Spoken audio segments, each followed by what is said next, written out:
Welcome to the Under the Hood Show. We are glad to have you with us. Russ Evans is here to answer your automotive questions. Thanks for joining us under the hood. Shannon Nordstrom is here to do the same. Welcome, hoodies. Thanks for tuning in so we can help you tune up. I'm Chris Carter here to answer your calls at 866-594-4150. 866-594-4150. What has caught your attention in the automotive world? Well, I don't know what Russ is getting ready to say. He's got the raised eyebrow look, but I think one of the bigger news items in the last cycle here since we've been watching has been, at least from our perspective here in the Midwest, we have a lot of trucks and a lot of large sport utilities and a lot of that kind of stuff. And due to a safety recall, which we've talked about this before, that we wonder why some things are a safety recall and some things are just a bulletin and once, what gets what priority. A bulletin. That's bulletin to the other parts of the country.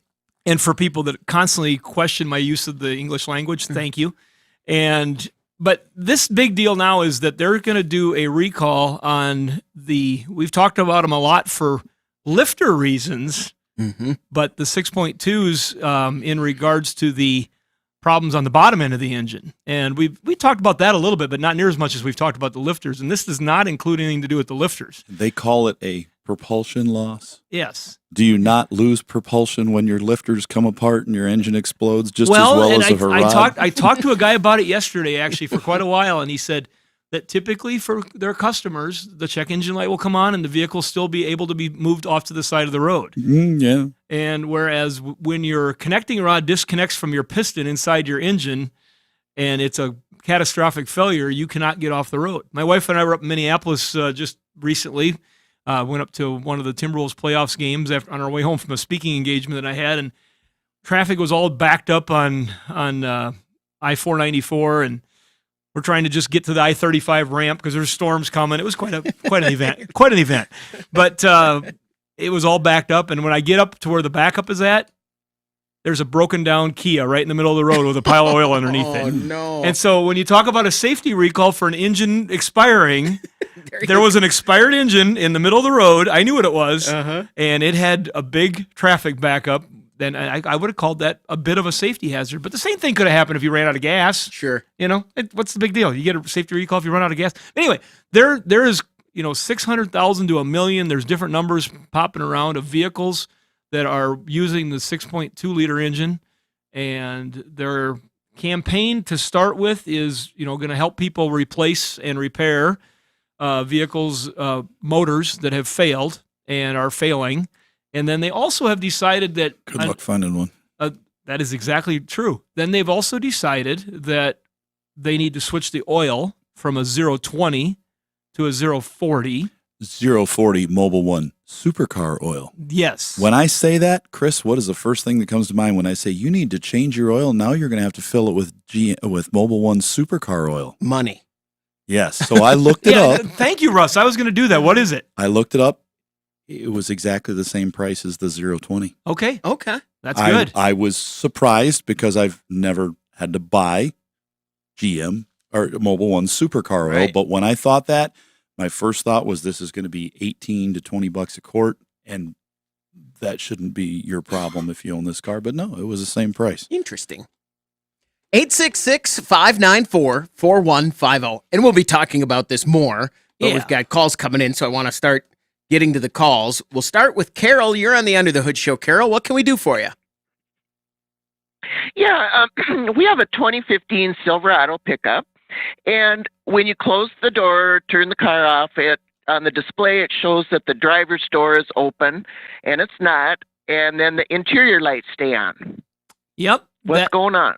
Well, most likely culprit is something inside the door latch itself. Most of the cars anymore use an integrated door latch assembly. And it's integrated in the door, of course, but it's also integrated and packed with most all the electronics in there. The latch sensor, the power on lock solenoids are inside of there to trip the locks up and down. It's all kind of one unit. We're back in the 80s when we used to take cars apart. There'd be a big plunger in there for the door locks, and there would be a 12-volt erector set motor for your electric windows. Well, they still have something like that. And then there would be your latch, which was mechanical, that had rods on there. You could never figure out which direction you were supposed to spin them in or out when you were trying to take the door apart that were connected to the handle and connected to, but now they've integrated all this into one electronic assembly. And over time, they can fail inside, and that little sensing mechanism that tells the door that it's closed is most likely failed inside of that. And it's not a serviceable item per se. Sometimes you can get lucky on this particular one. It's kind of a big black plastic sealed container. You mean the switch is not serviceable separately from the latch? Right. You gotta just buy Pull the that whole whole. thing. You buy that whole thing. I have had some people that have gotten lucky where they've got in there and sprayed it with some contact cleaner, something that's not going to leave a bunch of residue, and they've came back to life for a little bit. But eventually, that just means that it's starting to fail. Russ, there's probably something else I'm missing here, but that's the most common failure. It is. It's the latch is the most common thing we see. The only other thing we've seen in that so far has been the wires in that door jamb where it runs through the door. Oh, sure. That's separate. So, but with that, if you take a pen or something, a pencil, stick it in the door latch, so you latch the door with the door open, just click, so it's latched, and before you slam it, make sure you pull the handle to unlock it again, but click it shut, and then slowly open the door till it's fully open, and then move it towards fully closed. And if that thing says the door is closed at any point, it's not the latch, it's the wiring in there. Oh, okay. Or if the radio's on low and the speaker crackles as you open the door and close it, something's going on in the wiring. But make sure you pull that handle to open the door again and release that latch before you slam it shut. Close it. Yeah, I've closed a number of them over. Okay. Yep, that's how you test it. But it's not hard to replace yourself. If you wanted to do it yourself at home, a do-it-yourselfer could do that. You pull the panel off. There'll be some YouTube videos on it. It's probably going to take you 2 hours to do at home to do it. Is that on a scale of 1 to 10 wrenches, 10 being the most difficult? How many wrenches do you give that, as Chris likes to say? If you watch the video, a 3. 3 wrenches. It's light on tools. It's just time and moving parts. Getting the door panel off is going to be your hardest part. Do yourself a favor. Watch a couple. Yeah. Because they're always, every time I do that, I'll watch a video, I'll follow along, and then he'll go, okay, so now I don't know what to do. So I'll get back to you on the next video, and it's 4 years old, and I don't know where to go for the next video. Carol, thanks very much for the call. 866-594-4150. We're going to take a break. When we come back, we want to hear from you on the Under the Hood Show.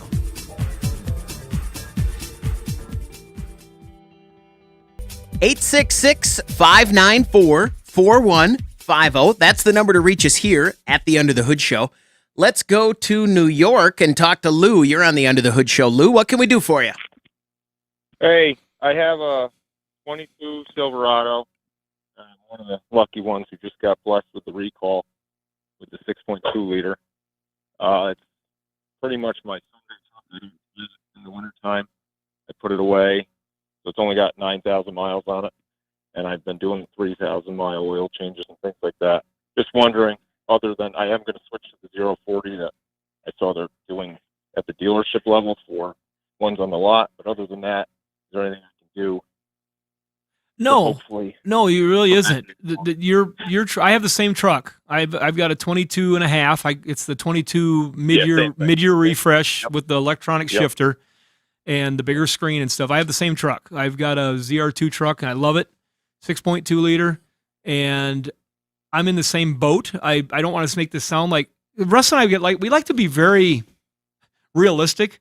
There is a ton of these motors and trucks out on the road, and they're not all breaking, but there's enough breaking that it's hit the radar. Yeah. And so I'm going to continue with regular oil changes. I'm going to keep my intervals well. I'm going to switch to that other oil, and there's nothing else you really can do because this is an internal engine issue that potentially can break, and it has to do with how the engines were machined and put together, and how the wrist pins and the connecting rods and the pistons were put together, and there is nothing that you can do about that. And it's going to make some people nervous right now while everybody's talking about it, but after a bit, I think people will soon forget about it, and they'll just start breaking again like things normally break, and people are going to have to fix them. But I definitely know that you're going to be thinking about it, I would anticipate a longer run out being given on the warranty over time. It's going to be, if that, when we bought these trucks, they were 3-year, 36,000 miles, and I haven't read all the details, but my guess is that they're going to be taking that thing up to 100,000 miles. That's what usually ends up happening on the mileage limit. But but there's nothing much more you can do. It's not a bearing failure. Yeah. It's not the bearing going bad on one connecting rod causing an issue. If it was that, we could tell you to put, like Justice Brothers heavy duty vehicle in the engine, which is going to treat that metal to give it less friction instead of treating the oil, because that would be a protectant. But in this case, you've got a failure of the metal of the rod, and that's you can't do. You can't do anything about that. The only way you could fix that would be to take the engine out, take the engine apart, remove all the rods, replace the rods with an aftermarket rod, a TRW or a Melling, something that's a stronger rod, put it back together. That's the only thing you can do, but nobody's going to do that. Nobody's going to do that. I'm almost there. I'm not crazy. I'm almost there. Okay. Well, if you're... I would not, but I'm just going to tell you this, though. I'm not touching my engine. Yeah. There you go. Wait until you know the course on that. Yeah, wait until you know that's ran its course. If there was no more warranty left on the vehicle and you watch this recall, if it gets bigger and bigger and bigger, and before you know it, just lots and lots of people are having this problem, and you got a truck that's basically a show truck with that low of miles, when it comes out of warranty, it might be the thing. Maybe you're going to pull it out and put a little bigger cam in it. It's going to be, I'm going to go through the motor and just freshen up a couple things, even though it's got low miles on it. You could strengthen it up. Those parts will be available. Yeah, it's gonna. I think it's gonna be okay. But there's definitely some people, including myself, they're like, this really is. If you go on YouTube, you can find a couple different people that have done teardowns on these engines with this problem, and you can get an idea of what type of things they're finding. If that engine fails and there's no warranty coverage on it, it will cost you $15,000 to fix it. That's on. So, and it'll range. It could be a little more some places, and possibly just a tiny bit less, but not much. I have not seen any shop replace one with a remanufactured engine, because you can't get a used one. They're just super high demand.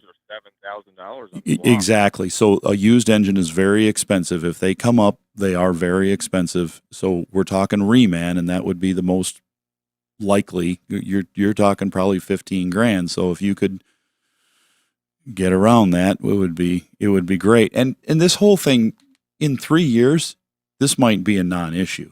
The parts may be available. The engines might be available. We have seen reman engine prices that went really high during COVID come down several $100s, which surprised me, because usually once it got up there, nothing came down. Right. Our oil prices went up. They never came down, even though the price of oil came down. So just kind of ride it out and see what happens. And you're in the same boat as me. You got a vehicle that has very few miles. I've got very few miles on mine.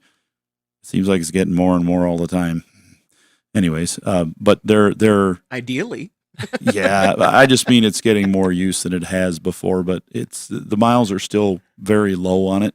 And I'm just thinking, okay, I'm in a different situation, because the manufacturer is so quick to dismiss any kind of coverage. Even this, like my vehicle had very light damage in the rear of the vehicle. You tell me how that affects the way the engine runs. So they said, nope, you're just no coverage. You don't get any safety recall coverage of any kind, even though it's not related. So there's a number of cars they can get out of just because of that. But yeah, I'm not too worried yet. I can tell you, for this failure, we haven't had a single one in our shop yet, or call about it. Okay. It's all been lifter failures. Lou, thanks very much for the call. Good luck. The chatter online seems to be skeptical that the oil is any sort of a fix for this at all. And that I don't know why it would be, because like I said, why wouldn't we just put an additive in there? Right. But if it makes you feel better, it will protect the engine for sure. Especially if it's the same price. Yeah, I mean you could put the additive in, and it's going to protect the engine just as well. But I mean, the supercar oil, No. all the chatter I see is like, how will that doesn't seem like it will do anything. Why are they recommending that? when we get one in that fails, it's out of warranty for that. I've had them out of warranty for lifters, but not for this. I'll pull one apart and take a video of it and see what is apart in there, and maybe give a guess of why. But I don't even know if, other than the rebuilders I have spoken to are telling me that failures in engines like this are coming from the qualities of the metals, the impurities in the metals they're getting. It's a lot of it. 866-594-4150. Real quick, Lawrence on the chat is listening and watching from Perth, Western Australia. So, Oh, hey. That's awesome. Good evening. welcome. Good night. Let's go to North Dakota and talk to Dallin. You're on the Under the Hood Show. Dallin, what can we do for you? Hey guys, I have a 1987 GMC R2500. It's got the original 350 with the TBI in it.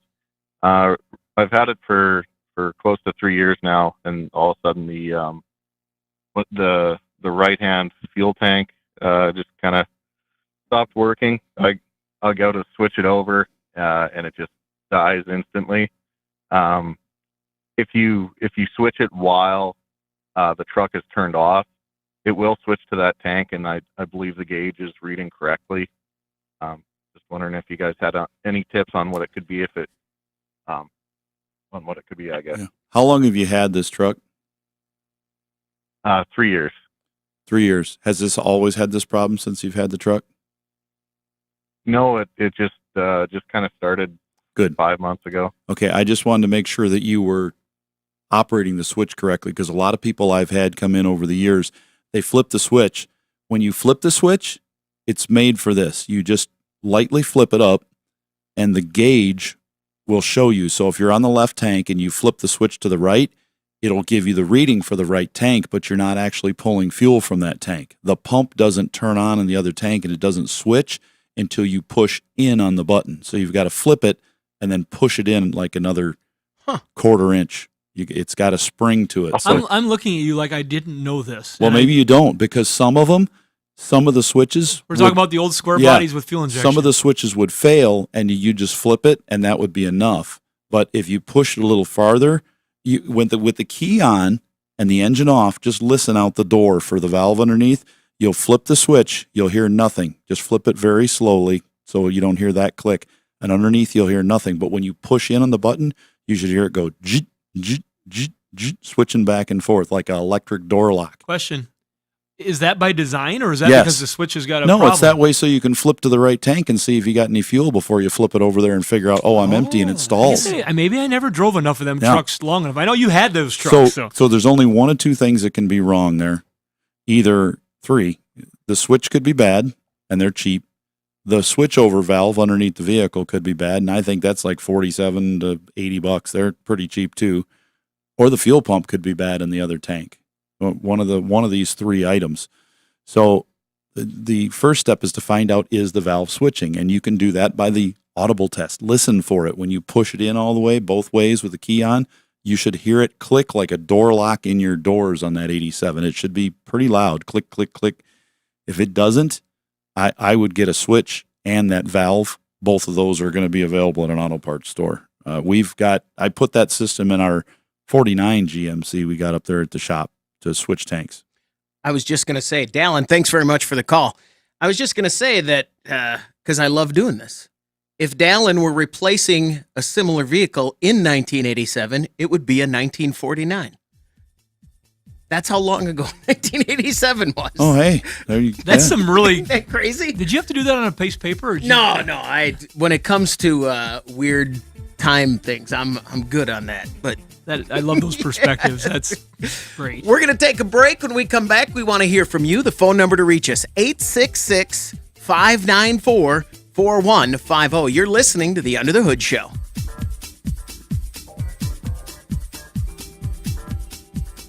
(866-594-4150). That's the number to reach us here at the Under the Hood Show. Don't forget, you can watch the show on our YouTube channel, amongst others. And if you do, and you sign up to be part of the Hoodie Fan Club at UnderTheHoodShow.com, you could win a hoodie. Like Galen Murphy, congratulations from our friends over at Berkeley One Classics, celebrating 50 years of collector car coverage, and Universal Technical Institute, uti.edu.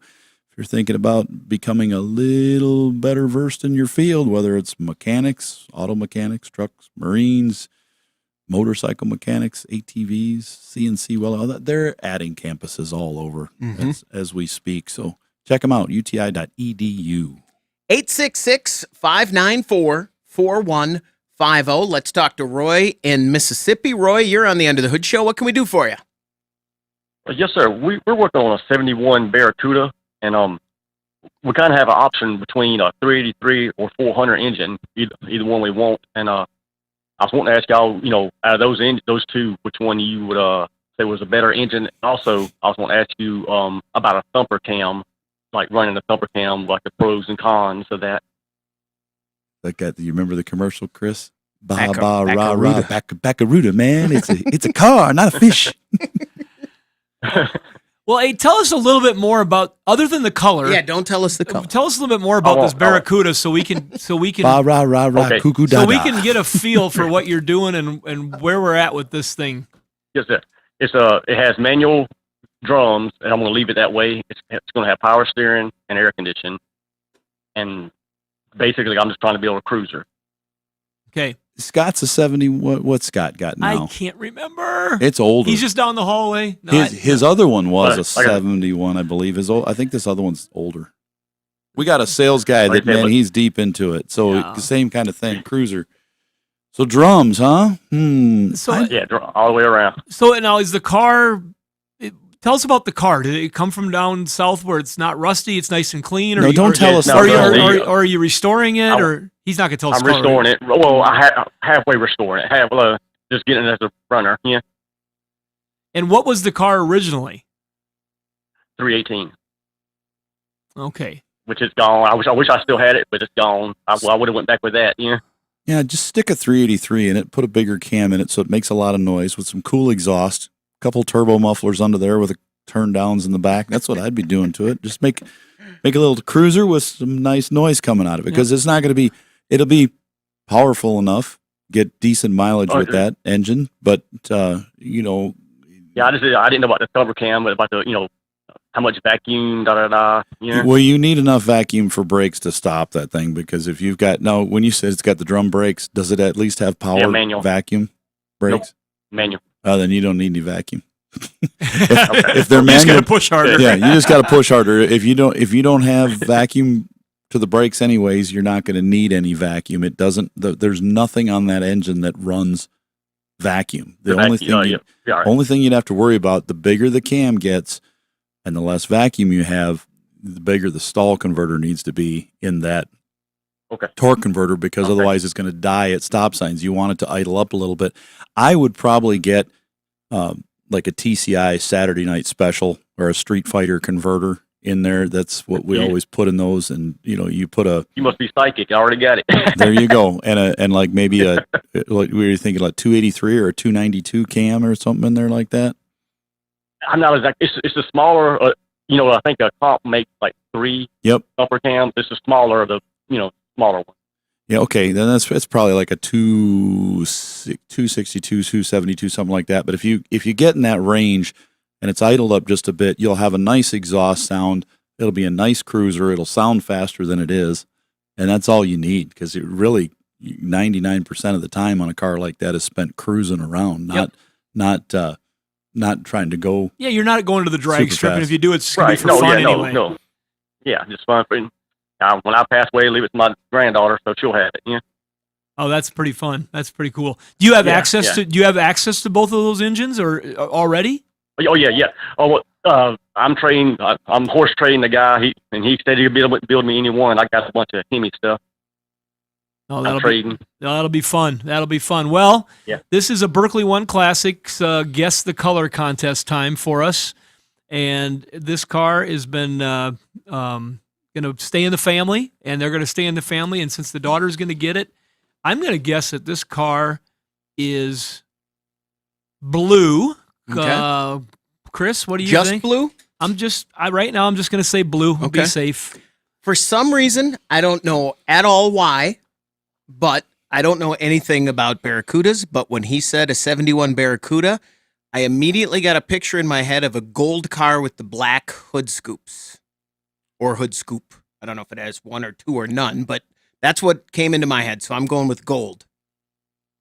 My Challenger was light blue with a white top, so I'm going. It's that same light blue color Chrysler had. Okay. All right, it's green with a black top. Green. Okay. Nobody's right. Nobody's right. Nobody wins except for you. There you go. And is that the original color that it came in? Yes, sir. Okay. Is it the I think it's like metallic. I yeah, think. Or that was jade. my next question. Is it like that that metallic green or the hard green? All right, there you go, Roy. Yeah. Thanks very much for the call. We got a winner. We got a Doug. Are you able to get his address and stuff? There you go. All right. All right, I'm going to put you on hold there, Roy. He's going to get a sweatshirt.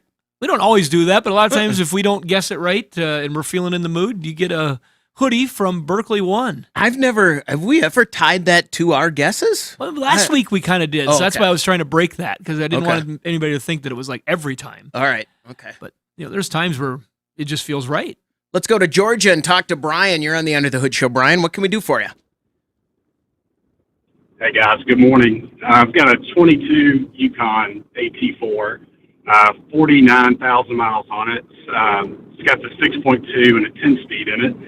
And we were coming back from spring break, and it broke down on the side of the road with kids and dogs and all the stuff coming back from Florida. And it's at the dealer, and it's been at the dealer now for about a month.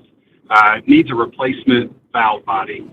And that valve body is on national back order. Yeah. And they can't give me an ETA. I've got some friends they've been waiting 4 months for it on their trucks. But the GM manual indicates, after 30 days, the customer has been significantly inconvenienced, is how they defined it, that you could go third party and get it repaired. And there's a vendor out in California that makes a valve body.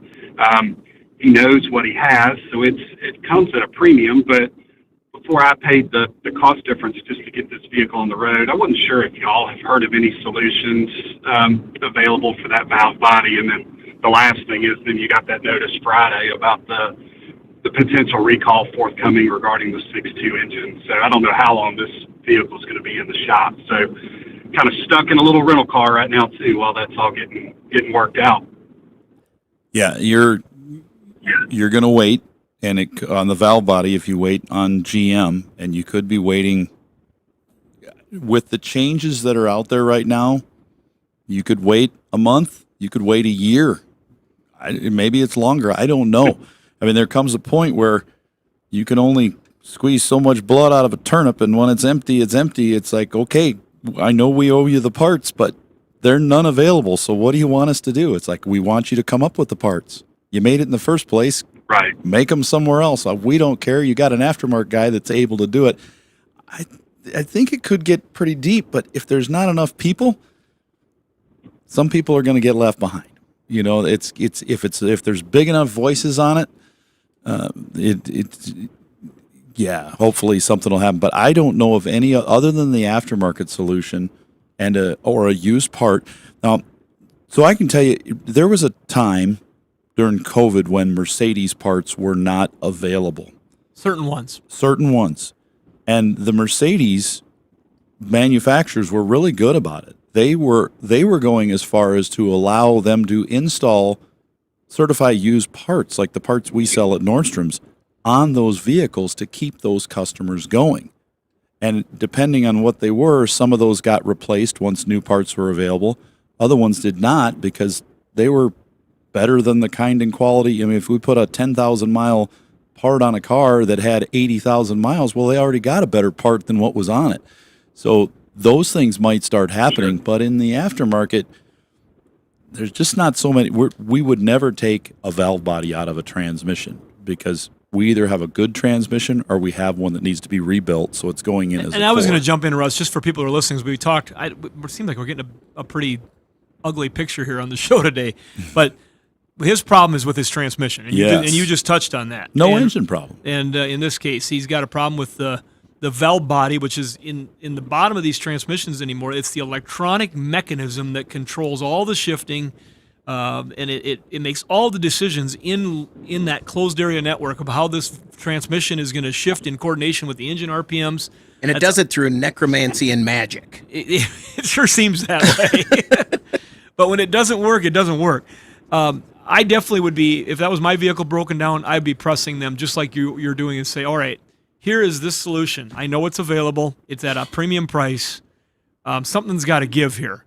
Can we do this? Sure. And they're going to have to run that up their food chain and see what answers they get, because the dealers love helping people, but only when they get paid back most of the time. Yeah, it's not the dealer's responsibility to shell the money out. Especially when you break down at a foreign dealership to you. That's what I was just going to say. They're not your GM's customer, not Bob's Chevrolet in between Florida and here.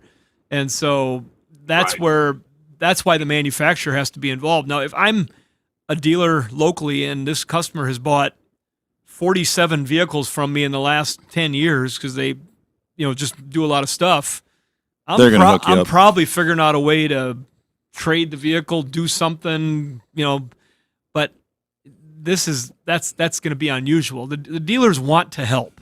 I know these people. They're friends of mine. They're friends of Russ's. They want to help, but they need to get paid, and they get paid by the manufacturer. Sure, right.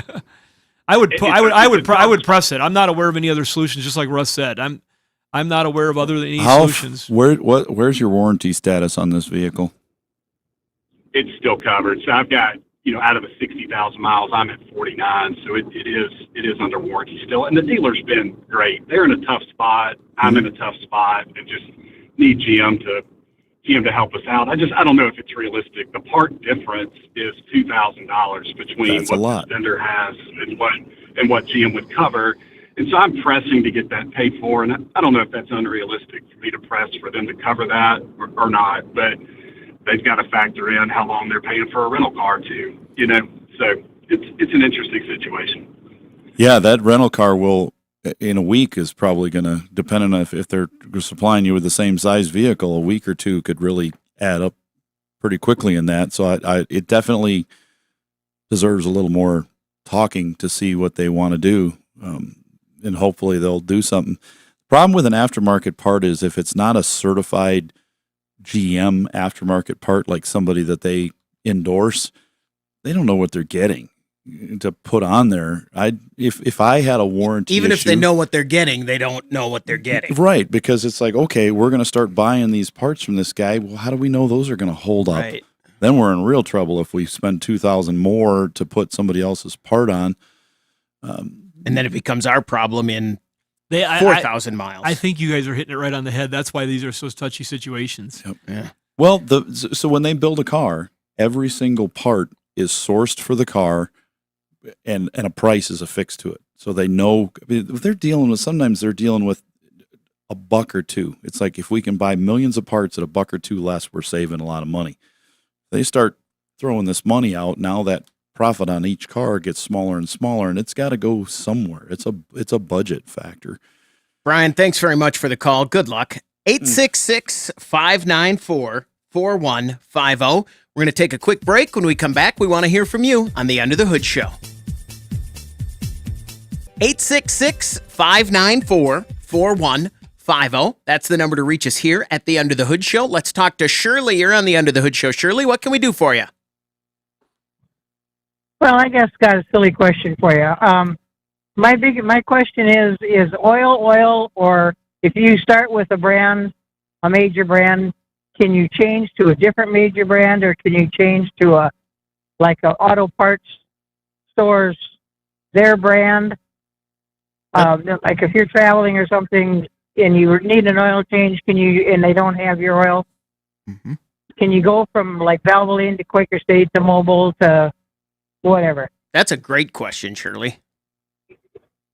You can switch oil brands all you want as long as the API rating symbol on the back of that or the front of it meets or exceeds what your car is recommended for. There'll be a number, or not a number, a letter code on there, and you want to make sure that that meets or exceeds what you have.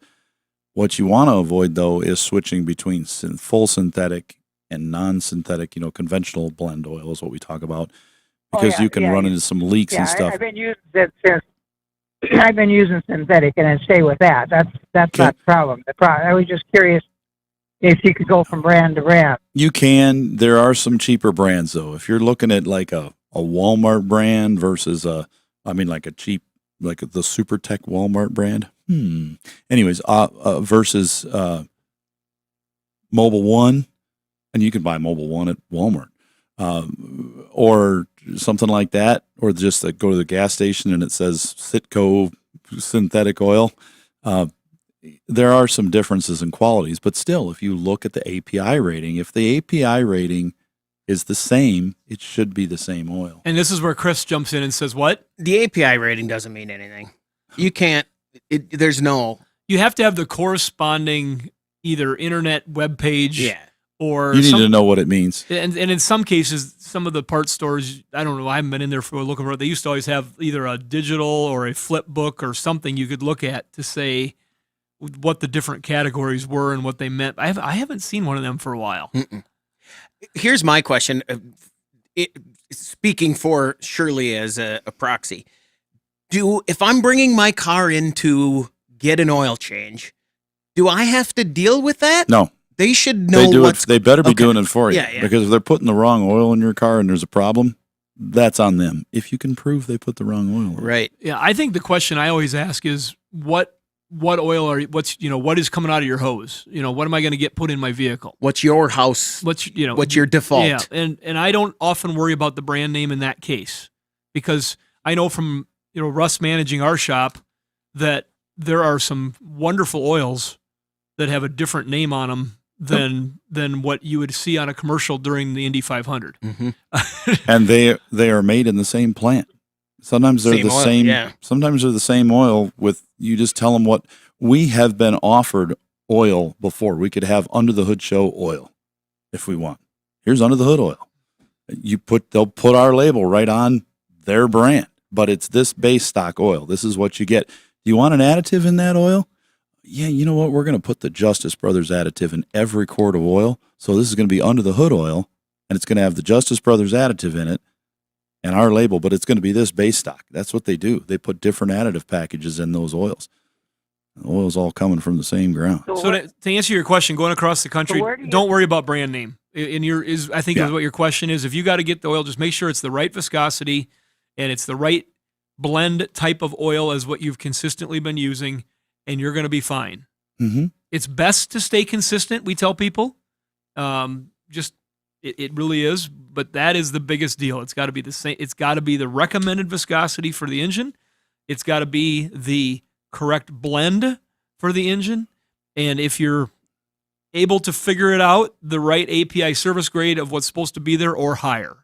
Does that help you out She there, Shirley? really was getting ready to say something else when I started yapping there, I know. So how do you find out what velocity or what letter oil or what?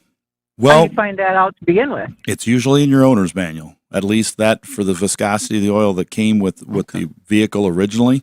That's usually in the back of your owner's manual under the maintenance guide, and it'll give the 4-digit letter codes for that, for the API rating, and also the viscosity, the weight for the vehicle. And it's usually on your oil cap as well from the factory.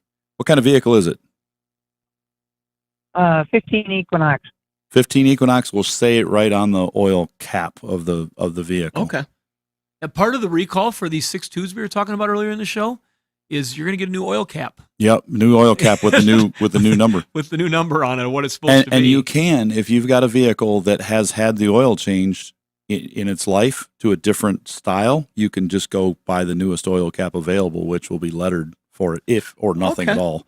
Interesting. Yeah, and surely just one other thing that you can do if, a lot of owners' manuals don't put the maintenance information anymore because they know it's going to probably change in the life of the vehicle and they don't want it in print. So they usually have a separate maintenance guide. But what will always be is that if you talk to the dealer in their service department or any professional shop that's using a name brand electronic system to manage their shop, like Russ has the Mitchell system up at our place, that information is constantly updated to show what is the correct current lubricants for that vehicle. Okay.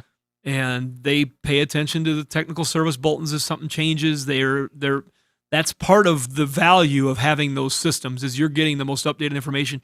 You could talk to somebody there that you've had doing repairs, if you've had repairs done, so you're not just walking in and saying, hey, I want to waste all your time and ask about my oil. Somebody that has worked with you before, I'm saying that out of respect, they can look that up and tell you exactly what's supposed to be in there. Shirley, thanks very much for the call. 866-594-4150. Let's talk to Pete. You're on the Under the Hood Show. Pete, what can we do for you? Hi. Yes. I have a 1994 Ford F-150 5.0. Just turned 86,000 miles. Immaculate. And anyway, in the past couple summers, I basically replaced the entire AC.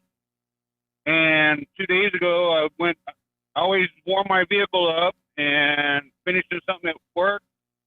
I walked back to my truck while it was warming up, and I turned the AC on, and I heard something I've never heard before. It made this little hiss sound every 4 to 5 seconds. And I was like, well, what is that? And I get my truck, and the AC, the start of the third summer in a row, it's not working. It sounds like maybe that's the high pressure. Yeah, it's like the high pressure switch is blowing off on that, and that's a bad thing. That'd mean there was a clog in the system, and that it's overpressurizing on the high side of that. If it's running and then it's spitting out, you'll have to go to that valve and see if it's covered in refrigerant oil, and that's what's happening. But if that's happening and you've lost AC and they've replaced a lot of these components, we need to find out why it's failing. Did they put a condenser and a compressor and an accumulator on there and a new orifice on it, so they've replaced everything in the system? If they have done that and you've still got a failure because it's overpressurizing, it could have too much Freon in it, refrigerant as well, but you need airflow. The fan clutch needs to work properly. The fan needs to work properly. It needs to have a fan shroud that's working properly, and it all needs to be clean where air is flowing right through that condenser inside. With the hood open and it's sitting there in the parking lot, air should just be roaring through there constantly. If it's not, it's going to get too hot and overpressurized, and that is the job of the shop that worked on it, to have the gauges on it and read them and verify that pressure stays low on a hot day when it's engaged and running, so they know they won't have a future problem down the road. It's a lot of work to get it just right. And if it got loaded, like Russ said, with too much refrigerant or too much oil, different things, but if it didn't get pulled down to a vacuum and checked for a good flow all the way through the system, you could have blockages in a number of places. And if you have a blockage it's frustrating. It's an older system, so you got big passages, and it's not like these new ones that have microfine passages. You got a lot more opportunity for things to flow. First year for 134 in that vehicle. Is that it? Yeah. 94? R134. Okay. 4 and 94. Yeah, that's a whole different ball game for some people when they were doing that then, but not. You need the airflow. Those trucks, fan clutches would fail all the time, and you wouldn't get the airflow, or they just get dirt between the radiator and condenser. And even a shop putting them in sometimes wouldn't wash it out. Sounds like you got a really nice truck with, you said 80,000 miles. These things are starting to become very collectible, very valuable. It's not rusty and it's nice and pretty. Just a tiny amount. By the wheel well trim. That's it. Sounds perfect. Yeah. Pete, thanks very much for the call. Good luck. Hour 2 of the Under the Hood Show is coming up. You're listening to the Nordstrom's Under the Hood Show with the Motor Medics, Shannon Nordstrom and Russ the Super Tech Evans. Shannon is an ASE engine and parts specialist, and Russ is an ASE Master Certified Technician with extensive factory drivability training. Join the Motor Medics for fun and free automotive advice with real-world solutions to everyday automotive problems. The Under the Hood Show is heard weekly on this and other great radio stations across the U.S. Find out how you can participate in the show by visiting underthehoodshow.com. With Russ Evans, this is Shannon Nordstrom, thanking you for tuning in to the Nordstrom's Under the Hood Show. Have a great day, and remember, PTLA. The opinions heard on this program, based on the many years of experience of Russ and Shannon, are offered for entertainment value only and as a guide to your repair needs. No claim to repair or cause is given or implied. Always consult with your own certified technician and follow all safety procedures before attempting any repair. To be a part of the show, call 866-594-4150. Under the Hood is produced by Prairie House Productions. All content is the property of Nordstrom's Automotive Incorporated and may not be used without our permission. Copyright Nordstrom's Automotive, Inc. Now, let's go under the hood with the Nordstrom's Motor Medics.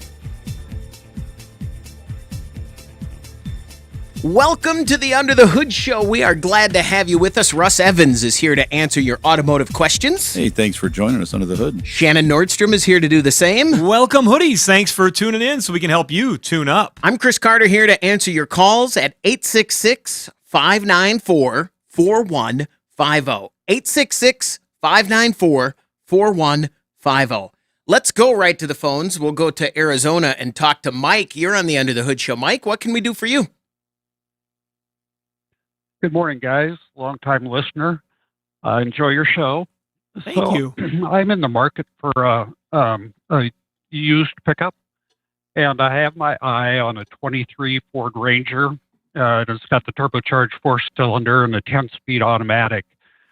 You guys talk all the time about the importance of oil change intervals, and this truck, they did pretty close, but they didn't do it exactly as the manual says. So what are your thoughts on that engine, and maybe the oil change to start out wasn't exactly right? How far off were they? I mean, you have records looking like it. Are you looking at Carfax, or are you getting, where are you getting your information? Let's talk about it a little bit. Okay. Yes, I am looking at Carfax.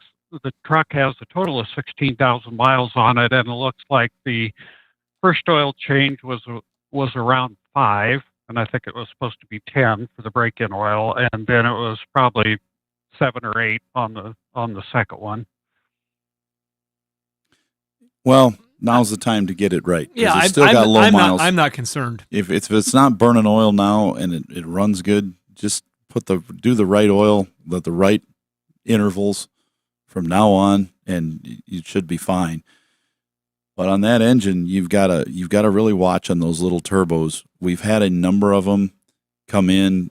It's been the older ones, 18, 19, 20, with that little turbo engine. Timing belts broke at less than 80,000 miles and destroyed the engines, or the water pump failed. Wow. On them. So you want to replace those components a little earlier than later. I'd be probably, the people who make the belt, the company that actually makes the belt, they say about, I want to say they're like 5 years, right in there, right? 5 to 6 years, or 60,000 miles.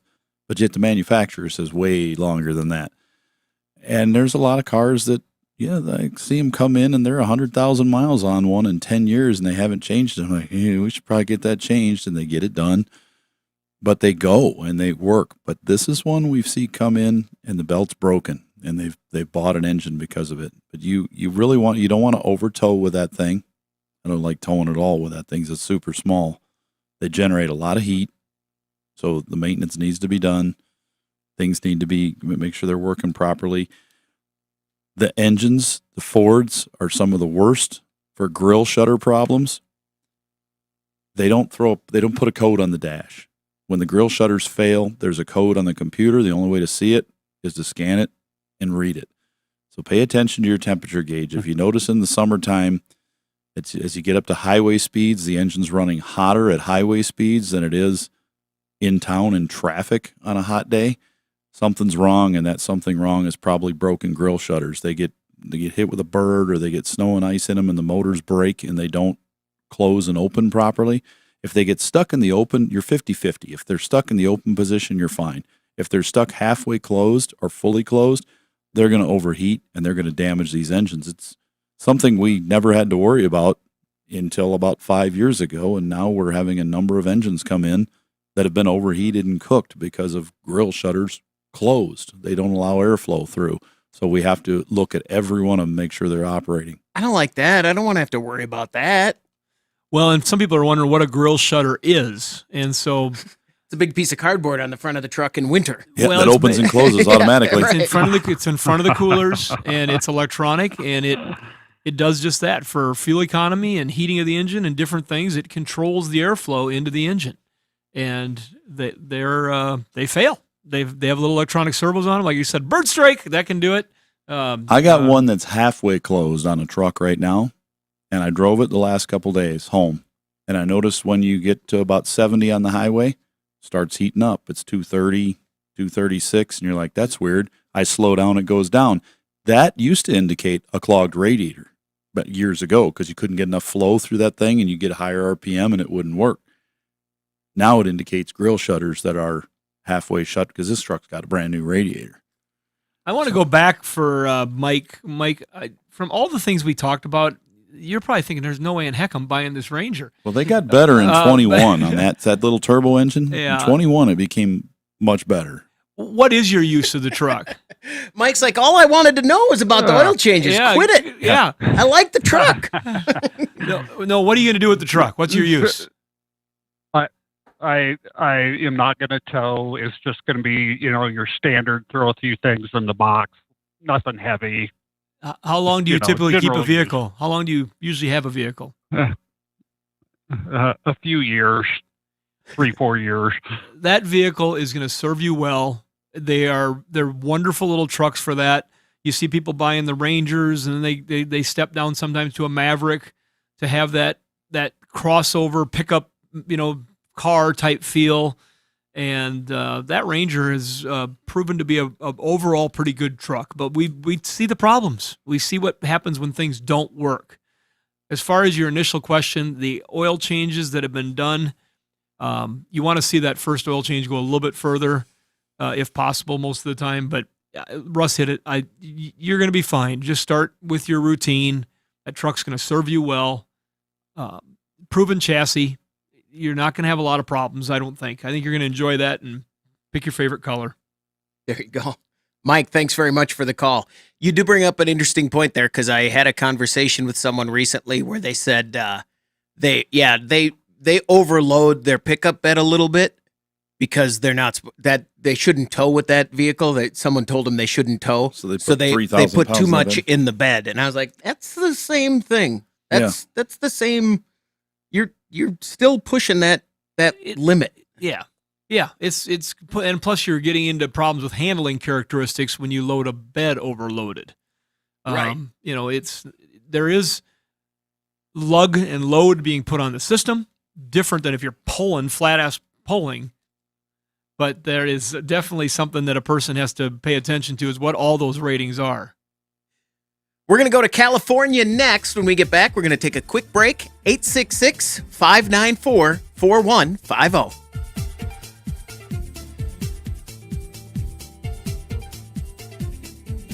$866-594-4150. That's the number to reach us here at the Under the Hood Show.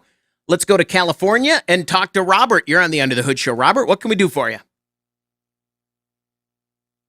Oh, hello. Yeah, I'm actually just kind of puzzled about a high-speed vibration that I'm having with my O2 XB. It's been a great vehicle that I've maintained for a long time, and I just primarily use it for freeway travel, for vacationing and all that. It's an Eddie Bauer version, and a very nice car. But the problem is that at high speed, maybe starting at around 65 or above, I start getting this kind of a roaring vibration that I kind of thought it was coming from under basically the mid part of the vehicle. So my first logical thing was, well, maybe it's U-joints or something to do with the rear end or something like that, the drivetrain. I had all that stuff checked out. I had the whole rear end redone, bearings on all four wheels have all been looked at. New tires, although one tire, even though I've had it rebalanced twice, I do have one tire that seems to have an awful lot of weight on it, but they say, well, no, it's completely, in spec and looking good.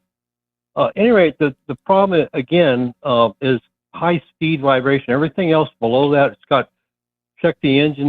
The everything is really up to spec on the engine and all that. I'm kind of wondering if I'm not experiencing something to do with maybe the transmission. It's got that W70 whatever version of the Ford Tranny, and and it's just good. All the fluids and everything on that are looking really good. I replaced the fluids completely and very regularly, actually. I don't know, any ideas that what could be causing high speed vibration, and it's not outrageously bad, but it's just kind of this roar, rumble type that starts building up incrementally, with speed. She's And broke. just what is it? She's broke. He doesn't want to hear that, Russ. I can right away. We could pick Could up be. that this is a special vehicle because I think in my 30+ years on the show, first time somebody's called their Expedition an XP. Mm-hmm. Yes. Yeah. Well, I love my car. I tell ya. Russ, It have might you heard that somebody call it an XP? No. First I thought I had to look at the board because I was like, is it Scion? Is that what he's got? An XB? Yeah, but No. that is you're They're giving very that similar vehicles, the XB and the Expedition. Yeah, they're square. You They're can square. barely tell the difference. Like a vibe. And I may have missed it with XB. How many miles are on XB? About 170. Okay. It might be a transmission vibration in it. There's some Ford things that could feel like that, torque converter, shutter, and things like that. That could be what's going on. But a good shop should be able to find this. They got to narrow it down one thing at a time. You put it up in the air, you put it in gear, and you watch the tires as they go around, and you make sure that the tread is nice and smooth. That tread shouldn't be going up and down and hopping as it turns, because you can balance an egg or a square tire on the machine.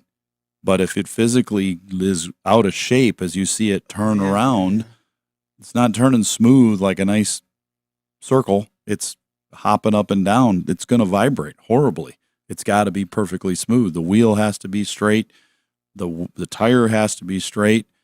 All those things come into play. So you got to do that, and then you got to make sure the drive shaft joints, U-joints, are faster you go, the more they vibrate. They might feel tight underneath, but did they take the U-joint loose from the rear end and turn it by hand to make sure it wasn't bound up one way or the other on both ends? You got to make sure all those are moving freely. If they're not, they'll do that. I've had U-joints that were quiet and they were tight. They didn't have any play at all, but when I took them off the vehicle, I couldn't turn it without a pry bar because it was frozen solid. Put a new joint in it and it was fixed. And a good shop will also be able to know the difference between a first order noise, a second order, third, fourth, and there's a lot of physics going on in there. But basically what that means is if you've got, an engine that's turning 1,000 RPM and you're in drive, your drive shaft's going to be turning 1,000 RPM. So those two noises are going to vibrate on the same frequency. If you've got a 410 rear end, well, you've got a drive shaft turning 4 times around, for every one time the rear end turns.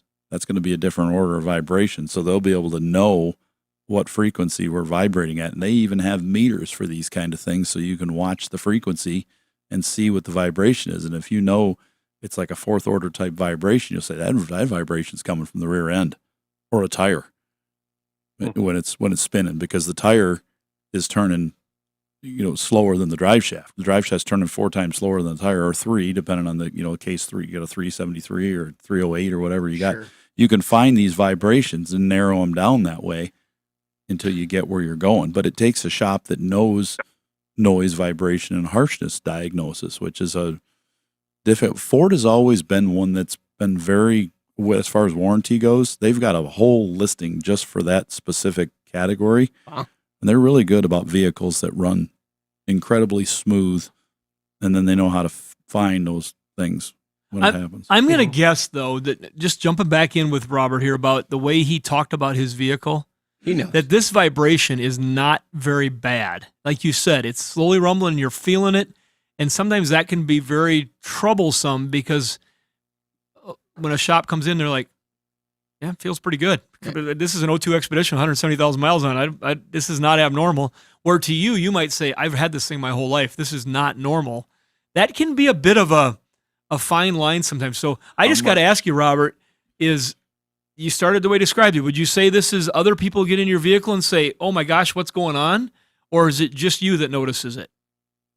No, you're absolutely spot on. It's I've had it to several shops, and they'll say, well, I can kind of, sort of hear that.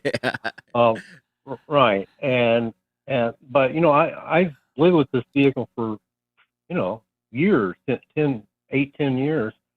And, it rides nice. It's a perfect vacationing size vehicle. If you rotate the tires, does it change at all? Well, I tried it. I took the stuff that was on the front. This one tire, I was kind of eyeballing a little bit. I moved it to the rear, going, "Wow, how could they sell me a tire that required, I could curl with these weights on this thing, right?" So, but I've had it rebalanced twice and all that. I suppose I could try to pursue getting a different tire or something, but I don't think that's really the issue. No, but but when you moved it, did it change at all? The vibration? No. Okay. It did not. No. Okay, and then have you you've had you keep your alignments up, all that stuff. It sounds like you're on top of this thing. This is your very nice vehicle, and you're very particular about it, and that's a good thing.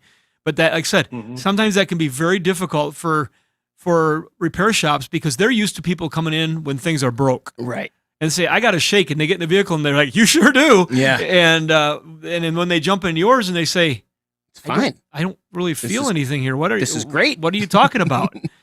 Those are tougher things to find, even though a very savvy, experienced suspension alignment technician can feel the same thing you do.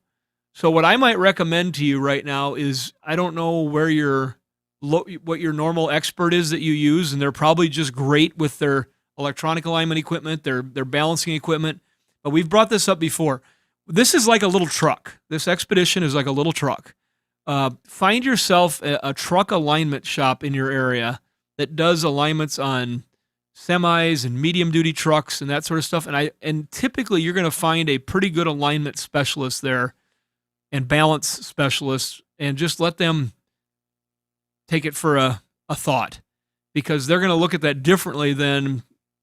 I'm not trying to get anybody wrong here. Yeah, there's wonderful technicians that use the equipment, but they just don't have that extra sense of, you know what, I've done everything I'm supposed to do on the machine. I've aligned it by the specs, and I've still got this vibration that's very minor. There's some people that can feel that, and they know exactly what it is. And you're one of them because you own it, but it may not stick out when you go in for an appointment. Well, wheel hub bearings could be starting to get a little growly. That typically will go away at a higher RPM, but you'll feel it certain times. You've got, like Russ mentioned, your drive shaft things. You can get just a little out of whack on a bushing starting to wear on the end where the drive shaft goes into the transfer case. Can make that slight little chatter because it's got 170,000 miles on it. It's just a little loose there, and it starts to, at the right vibration, the right frequency, can give a little shake. I mean, those are things that are going to be very hard to find. And so I might rule myself into the category of, I've had a professional look at it. They don't see anything broken. I probably got to wait for this to get a little bit worse, or else somebody's going to be spending a lot of money chasing a small thing. Robert, thanks very much for the call. Good luck. 866-594-4150. I'm fascinated by Eddie Bauer editions of Ford vehicles. Oh, yeah. I bet if you took a 20-year-old kid right now and asked him what Eddie Bauer does, they would say, they would mention the vehicle, or maybe there's a different age level. But I don't know King that. Ranch. I mean, just imagine an Adidas edition of a Ram truck. I want to ask you, Chris, just because it'll be fun. And I don't know that my answer is right, but I think I do know the answer. What was the first Eddie Bauer edition that Ford used? Oof. Bronco. Explorer is all I can think of. I think it was in the Bronco.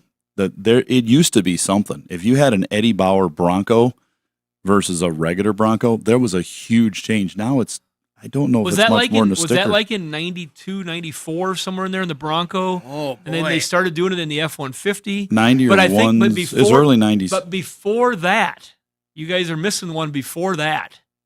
I don't remember any of them before. I don't know anything. They made Bronco Did they 2 Eddie 80? Bauers. Okay. In the 80s. 84, right? They made Aerostar van. They did. That was 84, right? Eddie Bauers.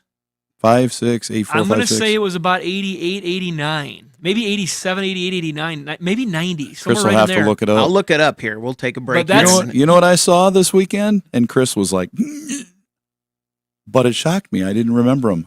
A Pontiac Vibe GT wagon with a big spoiler, all factory, and a manual trans.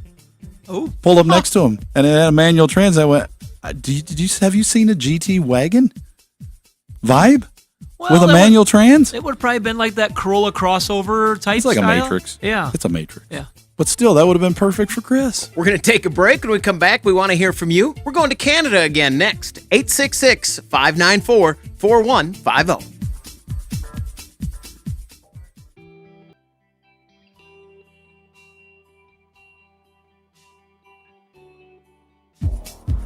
Be sure to visit our website for news, contests, and previous shows at underthehoodshow.com.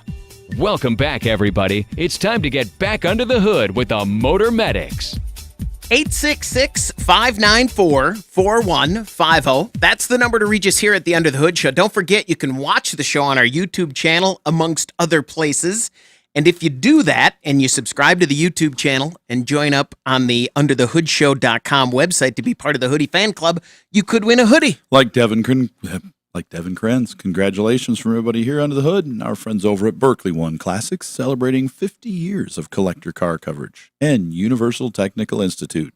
Find them at uti.edu. 866-594-4150. We'll go back to Canada, British Columbia, and talk to Lou. You're on the Under the Hood Show. Lou, what can we do for you? Good morning, guys. Thanks for taking my call. I have a 1993 Chevy S10 4x4, 4.3 V6 with a 4L60E transmission. The motor engine has been rebuilt recently. It runs really nicely. Got mostly new sensors. The catalytic converter was removed by the previous owner. And my complaint is that it's getting terrible gas mileage. I get about the equivalent of 15 miles per U.S. gallon. Got 190,000 miles on the truck. That truck is... I think about those and I just smile a little bit because I remember how exciting it was when they put that 4.3 liter badge on the bottom of the grill or below the headlight, and you saw 4.3 liter on there, like, oh, that's got the big motor. But they never were a gas mileage truck. No, the Rangers, the S10s, the Dakotas, they were all like... What do you think it should get at that era in life? I'm just kind of curious what you're expecting. I had a 91, same truck, except it was a 5-speed manual. And on the highway, under ideal conditions, I could get 28 miles per gallon. That would be Canadian gallons. So it would be about the 24, 25 U.S. miles per gallon. Yeah, I've had friends and people that have had these trucks that would get 22, 23 on the highway. Usually with the manual, with the automatic, they severely dropped.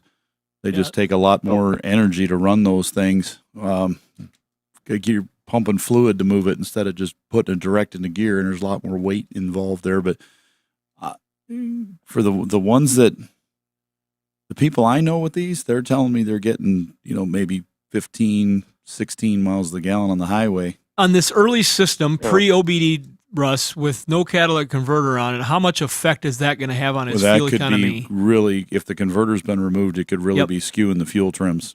It's a lot more flow than it had, so that could affect the way that could be 3-4 miles a gallon. So on his 1993, like I said, pre-OBD2, what's that look like for trying to analyze that? You have to look at the fuel trims. Same There's still thing. fuel trims. Okay.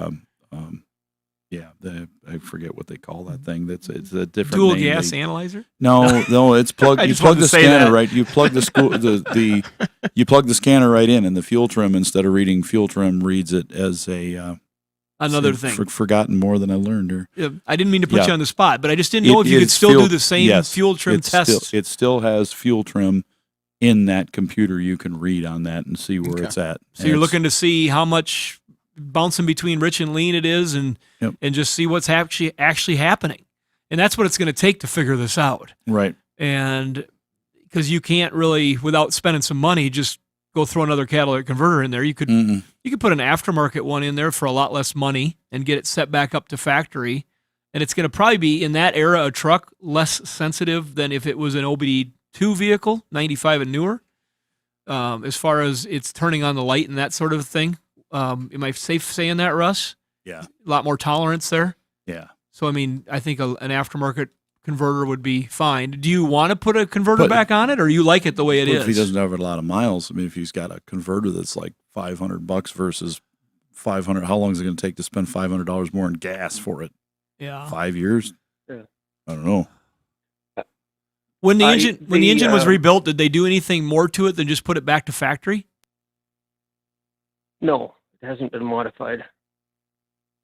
And so it's still the same throttle body on the top of it, and it's because in '93 that would have still been a throttle body injected 4.3, correct? That's right. There's only one oxygen sensor. You probably know that, but it's only on the front. There was never one on the back, I don't think, even with a catalytic converter. They don't put one in the back until OBD2, where they monitor the 2 stands for second O2 sensor. Okay. Somebody's going to write in now and go, well, I heard him say 2. That's not what OBD2 stands for. No, it's onboard diagnostic type 2, system 2, design 2. But you never know what people. But in your mind, you can use a little trick to remember 2 oxygen sensors. There you go. If they put them downstream, and that's another thing they do. They they're monitoring catalyst efficiency with that second, and then they use it for the fuel trim and in partially too in them. So to match it up. Yeah, but they're using the front one is where you're getting your trim from in yours, but it doesn't have a cat, so it's different rate of flow, and your mass airflow sensor. Well, this one's got a map sensor, but if you have a problem with a map sensor or you have a car with mass air, with a mass airflow sensor, this would adjust if you took the converter off, because it's going to see the change in flow. With a map sensor like your vehicle has, it can't tell that you've taken off a converter and free flowed the exhaust, because it's measuring air pressure, not flow coming into it. Lou, thanks very much for the call, and good luck. This is something that even if he gets it right, he's not going to gain a ton. If Lou really wants to dial it in, he could go to a tuning shop, that has the right equipment, and they could sit there and they could just try to tune it and dial it in and see at what RPM ranges he's got, what fuel trims, and he could tune it for fuel economy potentially. But there's only so many things you can adjust on that vehicle. Is the hard part. And finding a tuning shop that works on pre-OBD. Yeah. Yep. 866-594-4150. Let's talk to Shiloh. You're on the Under the Hood show. Shiloh, what can we do for you?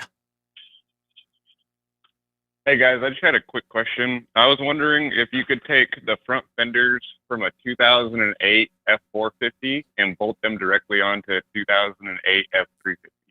Yes. The differences are in the flares that they put on them.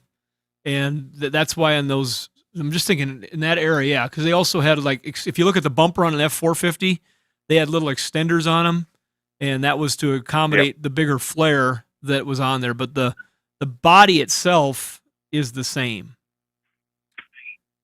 Okay. Awesome. There you go. That was easy.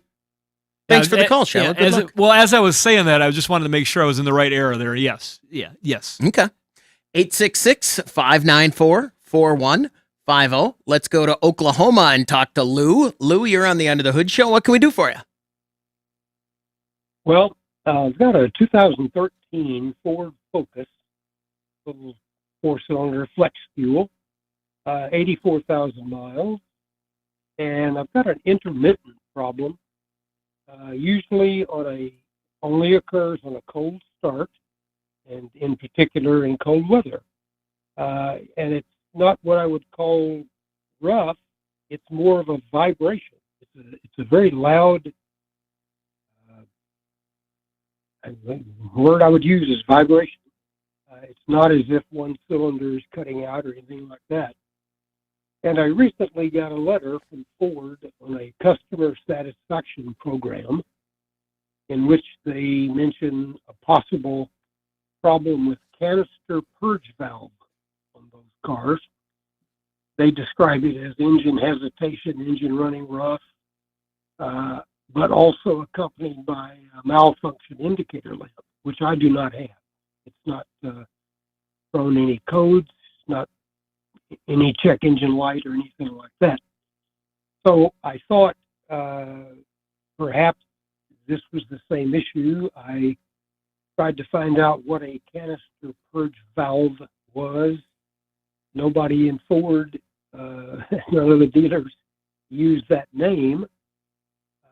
The best thing I can come up with is they call it a fuel vapor separator tube, which looks like almost like a harness, a wiring harness, but it's tubular. And I'm wondering if you've ever dealt with anything like that.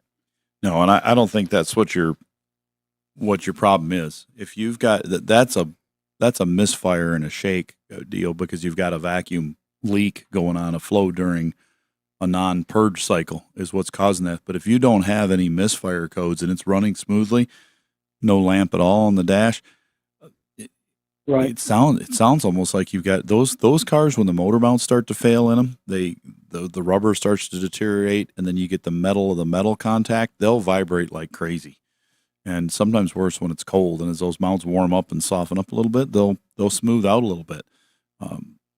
We get it too when we change the engine mounts. We put new ones on, but they're aftermarket and they're a lot stiffer than the factory ones, and they're just a little rougher.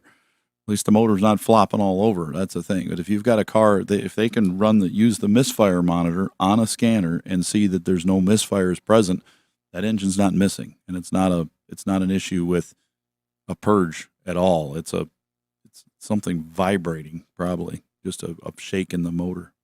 And that system that they're talking about is the main point in its life is to make sure that the fuel vapors are not unnecessarily venting into the atmosphere.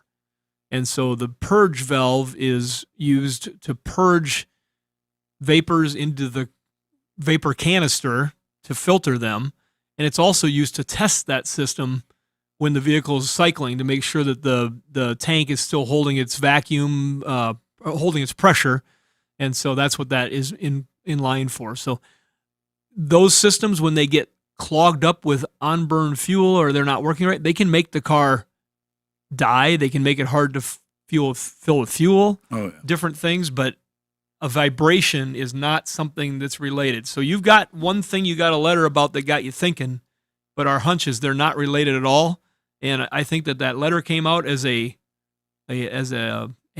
aware. Mm-hmm. And if they have a campaign where they're saying they're going to fix it, go do the campaign. But if you don't, they may be just making you aware, saying you may have this problem, and if you do, here's what to pay attention to. So I'd say let your heart not be troubled about the letter unless you have that problem, and I don't think you do. Lou, thanks very much for the call. Good luck. 866-594-4150. We're going to take a quick break. When we come back, we want to hear from you on the Under the Hood Show. Get your planner out right now and schedule your next radio appointment with the Motor Medics.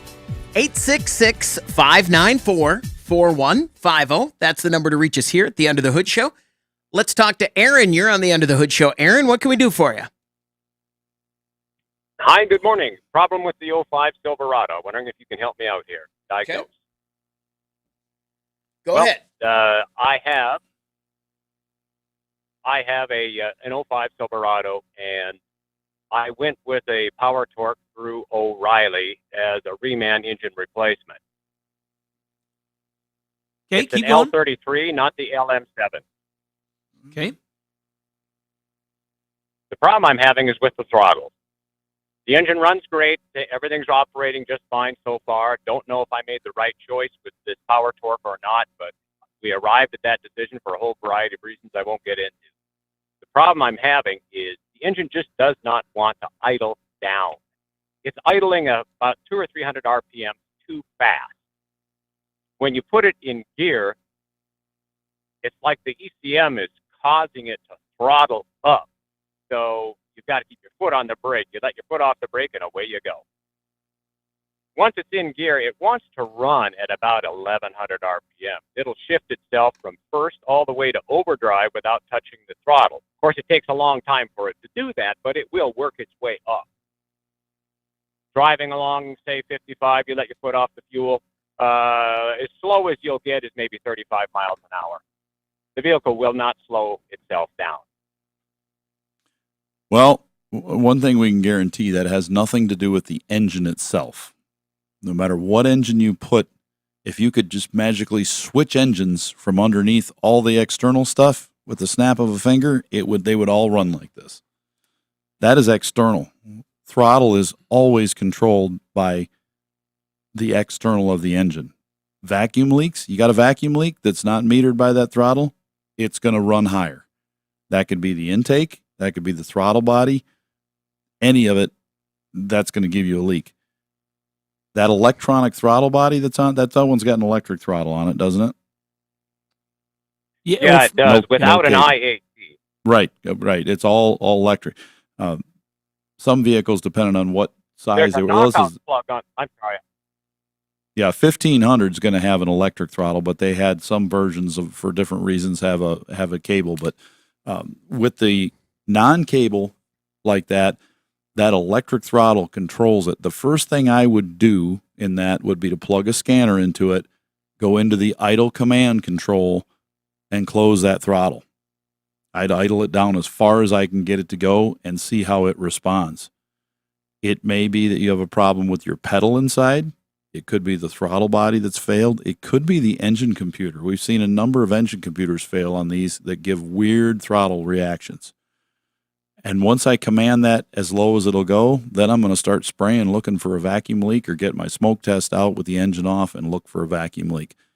Because idle is pretty simple to find on these, to find out what's causing it. But it's electronic or a vacuum leak. That's the only two things it can be. It can't be anything with the engine mechanically that's going to do this. An engine could miss or have low power, all sorts of different things like that.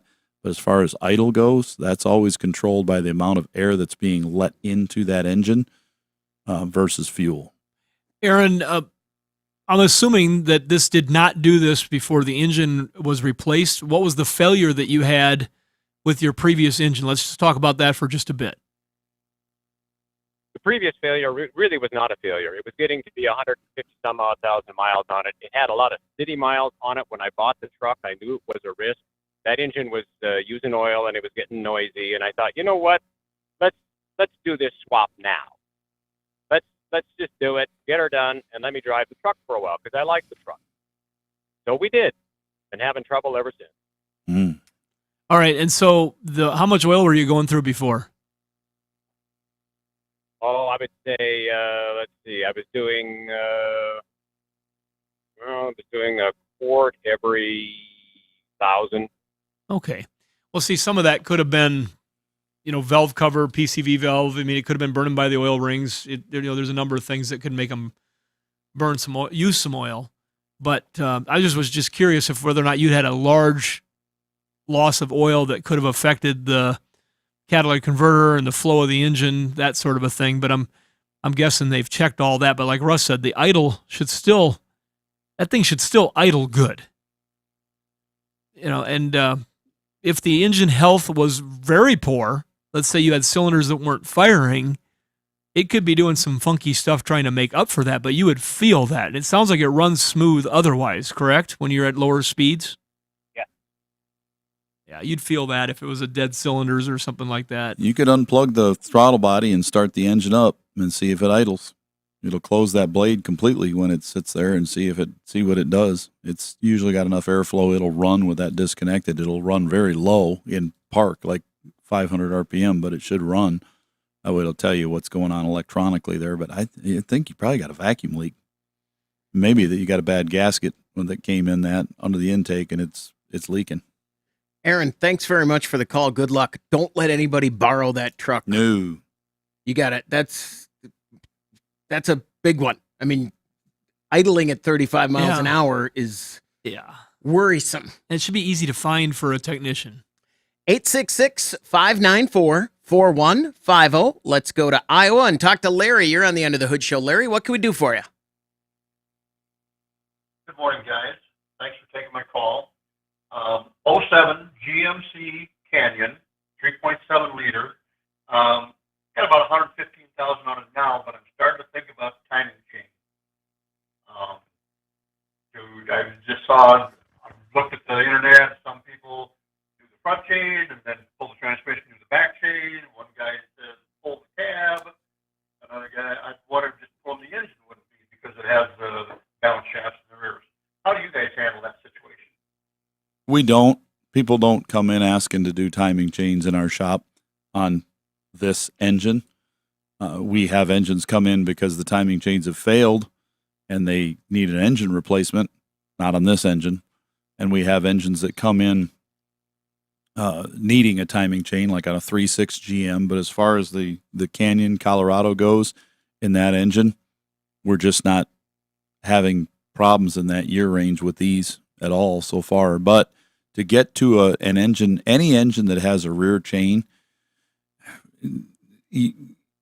it's up to the technician working on it how fast they think he can get out. If they want to pull the engine and replace chains that way, if they want to take a transmission out, if they've got a rear chain on an engine, it just depends on what model engine it is. But typically, most of them are just front chains. Yeah. I'm just going to pull back here a little bit. What engine did you say this is? I believe 3.7, 5-cylinder. Okay. I think we did have one of these in one of our delivery trucks back in the day that we had to put a set of timing in, Russ. I'm thinking back to Alan's truck that he had. That was just front. Yeah, and so I don't know that there's another chain that you even worry about. There might be something running. If there is a balance shaft in that engine, they're typically gear driven. Yeah, not a problem with a chain running on that was causing an issue, but his had a front timing rattle. Yeah, it was a tensioner or something had failed inside of there and it was making a noise. But it wasn't you have no check engine lights on. This thing's running great. You don't have any odd noises that you think are different. Correct.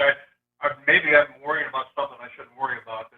It runs great, good. I just as I peruse the internet, sometimes you see where they're replacing timing chains in the front, and it's quite a job the way it looks.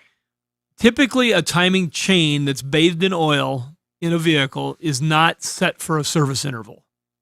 But we know that's the theory, right? We do know now, though, that certain models, if you don't bring up the oil change intervals a little bit, when you read some of the articles about it, and I do quick reading. Honda CRVs, GM 3.6. Yeah, there's a number of them. They just didn't hold. EcoBoost. The oils didn't hold to the chain well enough over time in the oil change cycle, and it would start slinging too much oil away, and they'd lose lubrication. And oilers are super small, like the size of a pencil lead, and they would get clogged up with gunk and varnish, and it would not allow them to flow and properly lubricate the system. Things out. Yeah. How big is a timing chain? How long is it? Well, if I'm holding it in my hand, like a bicycle chain. Okay. In most cases. And but then a lot double rollers, and some of them are much bigger than that, like a motorcycle chain, heavier style, but then double roller. If you go up around like camshafts and stuff like that, double camshafts, you can have 10 feet of chain. Yeah. Oh wow. Okay. Because they go up and down and around, so if you stretch it all out, you could have 10 feet. Imagine a serpentine belt system on a car when you look and see it going around all the pulleys. It's kind of like that going inside with chains, and tensioners and different things that are going on. So it depends hugely on. Yeah, and a lot of those belts are 60 inches, sometimes 80 inches. So I'd have to say average timing chain is probably going to be 5 feet or less. Okay, Larry, I think if you don't have a problem and you've taken care of this vehicle with good, consistent oil changes, I'd probably try an oil system cleaner just to make sure everything is clean and open inside of that engine at your next oil change, like the Justice Brothers engine oil system cleaner. And I wouldn't spend the money to open that thing up at this point. If you don't have any oil leaks and you're not getting any check engine lights, it's not running funny, it's not making any noise, I think you're use the money to go on a fun little weekend trip or something. Larry, thanks very much for the call. Good luck. That'll do it for this edition of the Under the Hood Show. We'll hang around for a little bit afterwards if you want to call. We'll take some calls right now. 866-594-4150. This has been the Under the Hood Show for Russ Evans, Shannon Nordstrom. I'm Chris Carter. Thanks for joining us.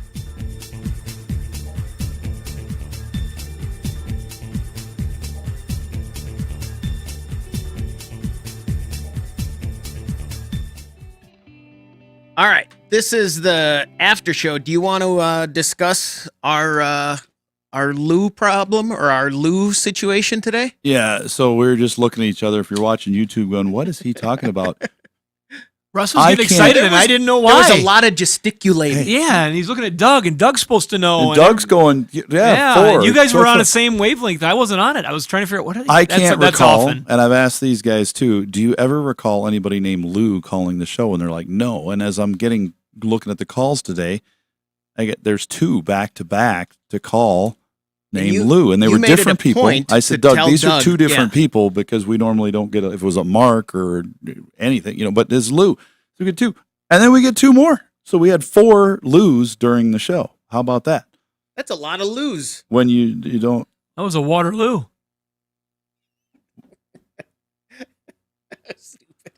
That was stupid. Shannon's met his Waterloo today. I'm just flipping my pages to see if I see any Lou's. I think at some point, though, we are going to have to enlist AI, some sort of learning model, to be able to take our database of calls. I put them all on YouTube. Yeah. So for 4 years, we've got descriptions of all these shows in YouTube. Of the person's name? I used to talk about... No names, just the calls. Because I know like in phone systems, it's been old hat. Now it's like common. You can get your calls all... I just came back from a seminar recently. They export the calls to AI of some sort. And real time, they're analyzing the calls for expression, for tone, for what words were used, and we could go through the database at some point and let AI say, "How many Lou's did we have?" And in 5 seconds, it could tell us how many Lou's we've had. Probably. Could they read your writing? That's they're not that AI. Well, no, they'd have to listen. Not that I. They're listening. Oh, you're talking about listening. Oh, okay. They would listen to it in that amount of time. Export it to a learning model, and then search the words, and they could do all that super fast. That's so much work. It'd take at least 3 seconds, wouldn't it? I think so, yeah. To analyze every show we've ever done. I always said we should find Almost a college 2,000, kid to what, 2,000, do more a than research 2,000 project. shows. We don't have to anymore. We don't have to anymore. No, because it used to be that, if you're in a call center, they'd have somebody listening to all the calls, and we're up to like 2,200 now. That's a time-consuming. So wow, that's a time-consuming thing. 2 or 3 seconds to find and be pre. Yeah, if you can get that shipped off to AI, I think that's a wonderful use of AI. Sorry, I got on a tangent there. I want to find out how many Lou's we had. Yeah. I'm flipping pages and I don't see any Lou's, and I know Russ is intimate with all these. How calls. many F-150s have we? Oh, that's a bunch. Holy smokes! Let's see. How many shows? 2,200 times 6. Just take it times 6. That's how many F-150 calls we've had. I think 6 is high. Do you? Because I think we've had days where it's been all F-150s. Yeah, I don't. I'm just searching here, hoping I can find a Lou. I haven't found one yet. How far back does your notebook? This particular notebook? Yep. What's the first date others, in that book? This first date in this particular book is April 3rd of 2014. 14? Yeah. Oh, that's longer than I thought. But he's got stacks of those books. I know it. I'm just looking here. I must have did a jump here somewhere. I must have kept a sheet in there from the beginnings. Now, so guys, I'll tell you. For years, we had people say, well, why don't you have an archive of your shows? And I still get this. Well, I've been looking for this and I can't find it. Somebody asked me 2 weeks ago, well, can you do a show on this? Because I really need to know about this. It's like, the very last show we did, the last call we took was about this subject. Oh, really? Well, I can't find it. So go to YouTube, search our channel for that. I put all the descriptions there. Oh, well, why don't you make a list of all your stuff? It's right there on YouTube. Search it. It'll tell you. That's all the calls. You know, Some expedition, people don't know how to do vibration. that. We got to teach them. Well, this was a young person, very young. I mean, They may have been lazy. They know. That's for sure. Yeah. Where's the ketchup? You look in the fridge? Right. I still do that. The other day I was asking my wife something. I was like, where's the, it's in there. I'm like, no, where is it? It's in there. And I looked and I said, I've looked. Did you look where it used to be? Well, no. I'm looking. I'm not seeing it. I'm looking. I haven't found a loo yet. That discussion, that one right there, it's in the fridge. Where in the fridge? I mean, I don't know exactly, but I know that if we have milk, it's in the fridge. Well, last night it was, where are all the ice cream cones? You ate my favorite ice cream cones. Oh, now that. I'm like, wait, I'm like thinking I could have, because that's something, it sounds like me that I would do, but I was like, no, I remember specifically. I left them on the counter because I don't put it away. The cone. I'm not putting them away. And okay, sure we're talking enough, about the cone bottoms. no, the whole cone. Not with ice They were cream. chocolate cones, but they didn't have anything in the bottom. Those are the good ones too. But but those are usually light tan. These were dark chocolate, the whole cone. But see, I actually put those away because I was afraid if I left them out, I would eat all of them, because I ate the whole bucket of ice cream. Do you ever buy the magic shell and make your own chocolate-coated cones inside? That's a good one. That's not for years. When we were kids, we had this. So we had a question come up on the show last week. I brought it up to Shannon. We were waiting for you, but you were playing sick, so we didn't. Anyways, was it worth it to miss the show? Yeah, it was awesome. Was it? Yeah, I thought I was going to die. It was great. Cool. So the question was, and the Australian guy gave us an answer quicker than you did, but seatbelts. Have you always worn your seatbelt?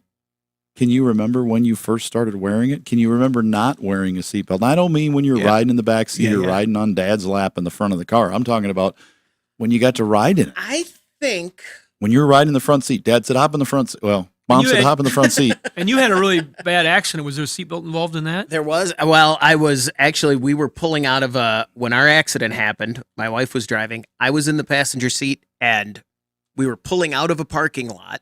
And I actually had reached back. When we got in the accident, my arm was through the seatbelt because I was pulling it on when all of a sudden. Why did we start to drive before we put them on? That happens a lot. Because I wasn't driving, and there I mean, was a lot kid of in the people do back, that. and So, well, that was. I think I always wore my seatbelt in my car when I bought it in 1990. So I think in that car, I always wore my seatbelt. I'm not sure, though, but I think I can even picture a couple. We went on some real long road trips, and there's pictures, and I have it on. I'm pretty sure. In the front seat, I just always, as I can't remember when I didn't, and I thought it was cool because there's like a race car driver. You got a seatbelt. And then I would take the lap belts down off the roof, too. And in my mom's car, when I shoulder started belts off the driving roof. it, that one I wore the seatbelt in. I think it was as soon as seatbelts got to what they are now with the lap belt and they were automatic, they were on a pulley. I think that's when I started wearing it. I do remember going to my brother. We had a car before that didn't have and I didn't wear it in that because we had the same thing. I was in the front seat asleep, and I had one of those, and I was like, I'm going to jump in the back seat and go to sleep. And I got in the back seat, and within 4 minutes, we got in an accident. And it was real. I mean, we were highway speeds. We were going fast. And if I had been in the front, I don't know what would have happened. But it was just one of those things. We were talking about seatbelts and how people. Still looking for a loo? I'm going to find a loo. People get ejected from cars all the time. You say roll over, the doors would come open on a lot of them, or the windows were larger. They were taller. Now they've gotten smaller. And we were talking about, did they get smaller for safety? Was that part of it? But they've gotten smaller, and you don't hear about as many ejections from cars, and more places have laws about it. But how about those doors with the automatic, let's pull you out of the car seat belt? You remember those, Shannon? Oh, my gosh. Cutlass Supreme. The electric. Buick. Oh, how about the Mercury or the Tempos and Topazes that had the electric? Yeah. Well, those were on the doorpost, but I'm talking about like a Cutlass Supreme two-door. When they had to match the federal safety standard for a lap belt, and they didn't have, or for a harness belt, so they put the retractor in on the door. Right. So if the door comes open, it just pulls you right out of the car because it's going across your lap and into the door. I was like, what are they thinking? Then they put little hooks on them to try to prevent that. I don't know. We've seen a few of them. I'm going to tell a story right now that is, it's a bad situation with a funny story. Oh. Talking to someone once years ago, and we were talking about a car accident, and it was in the paper, and they said there were 3 people in the car, 2 teenagers. There are 3 teenagers, 2 guys and a girl. And the person said, those 2 are in huge trouble, those 2 boys. Oh, why? What happened? Well, it says in the article that the girl was thrown from the car. And if they did that, they're going to be in more trouble than just a car accident. I'm just going to leave it at that. Just leave it at that. It was, there was, a lot of vehicles now, just like. And we made her life a lot better because we explained that that's not, it just meant that in the accident that had happened. She was like, oh. And it's not she like had throw thought, mama from the yeah, train. she had thought for years that this was a thing that people did. So I feel a little bit better about that. But a lot of vehicles now, like I know our future daughter-in-law just got a different vehicle, and it will not move unless the seatbelt is latched, just like a warehouse forklift or something like that. Unless you have the seatbelt latched, it will not move. Some of the Fords with the Ford My Key thing, you can't turn the radio on unless your seatbelt's on. Can't turn the radio on? Yeah, when you got the My Key activated for the teenage mode in those, nobody uses that, right? But we've had a couple come into the shop that were in that. The radio wouldn't work, but it says right on the screen, you're in the young driver mode, learning driver mode or something like that. And yeah, it won't operate. So there's features that will not operate. Boy, that would have made me buckle up. And if I had been a teenager and the radio was I would have. I mean, I can't imagine how far I would have gone to make sure the radio worked. Here, if you get out your phone to start texting on it, immediately your car is limited to 35 miles an hour and your radio stops working. Oh, well, better stop texting. I'd get a Bluetooth. I'd get a Bluetooth speaker in my car. I bet that's what I would have done. All right. Anything else? I think we're good. Haven't found a Lou yet. I'm done looking too, I think. And you're back. That's 2014, huh? Yeah, I'm browsing, looking for Lou's, and I found Lucas's and all the wrong Lee's places. and Lenny's and Lawrence's, but I have not found a Lou. Here's a Lewis. That's not a Lou. No, that's not a Lou. Oh, I spelled it Lewis. I can't. It still is weird to me, right? Like right now, it doesn't make sense to me that, how long has this show been on? 33 years? 1990. 30. Okay, 35 We're in our years. 35th season. It'll be 36 coming. Yeah, August of 1990. Yeah. It is very strange to me that I have been on this show way longer than half. Yeah. It's strange. That's strange to me when you say that. I've been on the show for 20 years now, 20 plus. That is, I can't. Is that true? Yeah. Yeah. It'll actually, this week, it's 20 years exactly. Mm-hmm. Today. Oh, yeah, this is May 1st, isn't it? My first show was the Thursday after. I think Friday was May 1st, and my first show was the next Thursday. So it was May 1st, 2005 that I was assigned this show. There you go. 20 years. A tisket, a tasket. I should have brought you guys a May basket. You have May basket? Or at least a 20-year present for Chris. Or a Come sandwich. on. He wanted a sandwich. That's all he wanted for 20 years. I was like, come on, guys. All right. I think we're good. We got stuff to do here, and we'll be back next week. No lose. No lose. And today we had 4. No lose is good news with Gary. Good news. Thanks, everybody. And make sure you if you're still here and you haven't done that yet, you should, because this is late. You're watching it on the thing. Help the show out a little bit. Even the people that don't subscribe, I just can't believe the people that don't like. And I'm guilty. I'll watch 100 videos and might like one just because they mentioned, oh, I should like it. You know, I really should. I don't want to subscribe to their channel and keep Are getting you logged in notices. everywhere? That's my issue. Yeah, that's Sometimes- my issue. yeah. I'm not always logged in. I'm logged in because my phone is logged in for the show continuously to respond to people. Yeah. That's when I started doing it too. But what gets me is people ask a question, I give them an answer, and they're like, oh, so thank you so much for the answer, and they don't like it. So we've got an oil change video with like 60,000 views. I think it's on the Honda, but anyway, 60,000 views, and I've had at least 500 people comment. 2 of those people are subscribed. How dare they? And 5 of those people liked the vehicle. They left a comment and said how great I always come back, but that's it.